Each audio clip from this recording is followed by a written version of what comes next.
Mbanje kubasuhuza mwe mukurikira Savana Boy, kandi niba ari bwa mbere ugezeho hano nawe wahawe ikaze kuri Savana Boy. Mbere yuko dutangira, niba ari ubwa mbere ugezeho hano, banza urebe aho hasi ko wakanze subscribe n'ubu cyangwa utarayikanze, urebe hasi kuri ako kantu k'umukara wanze ukande subscribe. Niba kandi nawe wanayikanze, icyo usabwa we ni ugukora like ukanasharinga video byibuza ku bantu nka 5 kugira ngo iyi video igere kure, aya makuru agere ku bantu benshi bayamenye. Uyu munsi wa none rero najyaga mbazanire inkuru z'abasitari, uyu munsi nabazaniye inkuru y'umugabo w'igihangange wo muri Kenya. Ibi ngibi byabereye muri Kenya, ngira ngo hano kuri screen yanyu murabonaho umugabo upfutse ufite ibipfuko byinshi bamufashe, no ku ruhande murahabona intare iharyamye isa nk'iyapfuye. Uyu mugabo rero bivugwa ko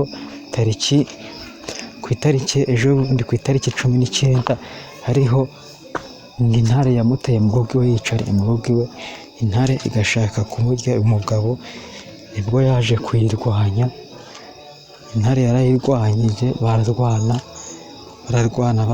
bararwanye bageraho, ariko nyine no mu kurwana urumva nyine ni intare, kandi murabizi ko ari intare nyine y'amakare kandi ifite imbaraga mu kurwana nawe. Nyine intare yagiye imwangiza, imuca ibisebe ku maso hose, iragenda imukuramo amaso ndetse imuvuna n'ukuboko kugira ngo urayibona.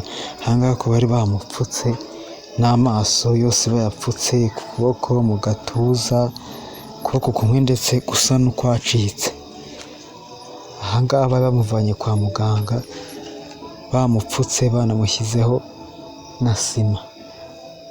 Rero ikinyamakuru cyari muri kumwe nicyo cyaje kumusura, bamubaza ukuntu byagenze, arabasobanurira. Iyi ntare bagerageje basanga, bashatse ahantu yavuye basanga ngo yaraturutse muri pariki. Gusa byabaye kuri uyu mugabo yarwanye n'iyi ntare paka, bararwana paka intare birangira yishe, intare birangira ipfuye.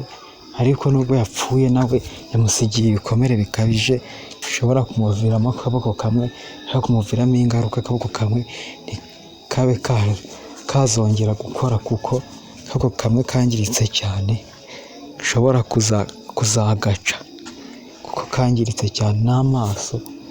N'amaso urumva ko yagize ikibazo gikomeye cyane, kuko n'amaso iyo ntare yari yayakuyemo. Urumva rero nta kintu asigaranye kizima, ahubwo icyatangaje abantu ni ukuntu intare yayishe.